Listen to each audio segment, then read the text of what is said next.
भाइयों और उनकी बहनों, कैसे हो? हम बढ़िया है, तुम बताओ। हम भी बढ़िया हैं।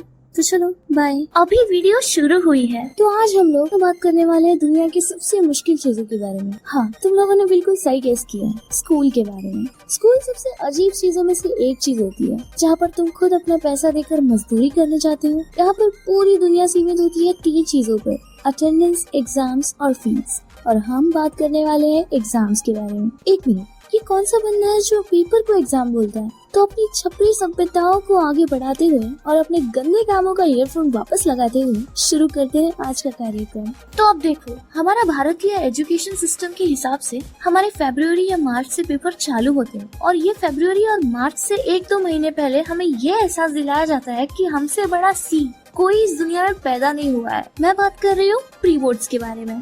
बच्चों देख लो, अगर 75% अटेंडेंस और फीस पूरी नहीं होगी तो बोर्ड्स का एडमिट कार्ड जनरेट नहीं होगा। पिछले साल मेरी 10th के बोर्ड्स एग्जाम थे, जो कि बहुत मुश्किल से पास हुई है। उसके बारे में किसी और दिन बात करूंगी।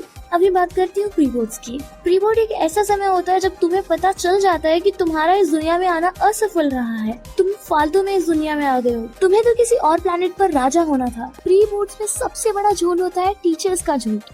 विचित्र प्रकार का झूठ बोला जाता है। अगर तुम प्री बोर्ड्स में पास नहीं होगे तो तुम्हारा रोल नंबर नहीं मिलेगा। अगर तुम प्री बोर्ड्स में पास नहीं होगे तो तुम्हें एग्जाम्स में बैठने नहीं दिया जाएगा।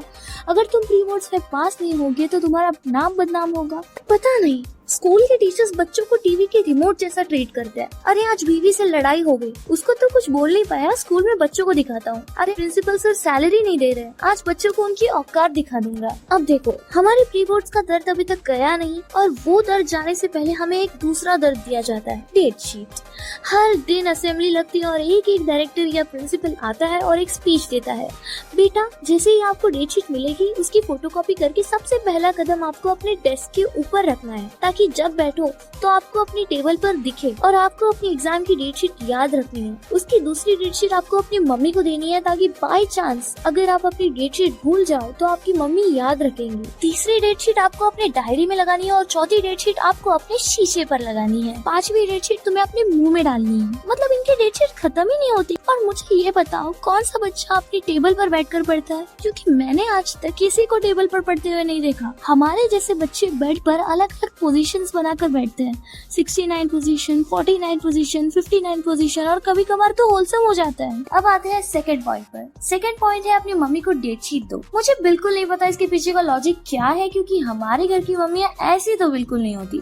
हमारे घर की मम्मियों को अपने घर के कामों से फुर्सत नहीं होती। आज ये सब्जी बनेगी, कल वो सब्जी बनेगी, अभी बर्तन धोने हैं, अभी उपलक्ष का कपड़ा धोना है। उपलक्ष का भी खुद का भी काम कर दिया करो। अब वो दिन आता है जब पहला एग्जाम आता है। जिन लोगों ने पहले से सेंटर देखा होता है उनको कोई डर नहीं होता, और जिन लोगों ने नहीं देखा उन लोगों को कुत्ते जैसा ट्रीट किया जाता है। बाइक या कार में जाने वाले केवल रोड देखते हैं, आसपास का नजारे का फुल एंजॉय लेते हैं। और कसम से, अगर तुमने पूरी जिंदगी में कभी राम का नाम नहीं लिया होगा तो उस दिन तुम्हारे दिमाग में विचित्र प्रकार के देवी देवता आ रहे होंगे। भगवान का नाम ले लेकर जितना याद था वो भी सब भूल जाओगे। बस दिमाग में एक ही चीज चल रही होती है, ए भगवान जी जो भी हो बस आज पास करवा दे। घर जाकर 1.5 किलो लड्डू चढ़ा दूंगा, चलो 2 हो जाए। अरे चलो यार, पूरी दुकान खरीद कर चढ़ा दूंगा। भले तुम्हारी औकात 25 पैसे की टॉफी की ना हो, पर तुम 1.5 किलो लड्डू चढ़ाने का वादा जरूर करोगे। और देखते देखते तुम एग्जाम सेंटर पर पहुंच जाते हो, और अगर पेपर आ रहा होता है तो तुम लिख लेते हो, वरना आसपास से चीटिंग कर लेते हो। जी हाँ, बोर्ड्स में चीटिंग होती है। मतलब पूरी जिंदगी में टीचर्स ने हमेशा बस झूठ बोला है। और अगर मैं तुम्हें सच में बताऊं तो बोर्ड्स के पेपर में चीटिंग होती है। टेंशन मत लिया करो, थोड़ी बहुत आसपास से हो जाती है। और अगर तुम्हारी किस्मत तुम्हारे दिमाग की तरह बिल्कुल ब्लैंक हुई तो तुम्हारा कुछ नहीं होने वाला।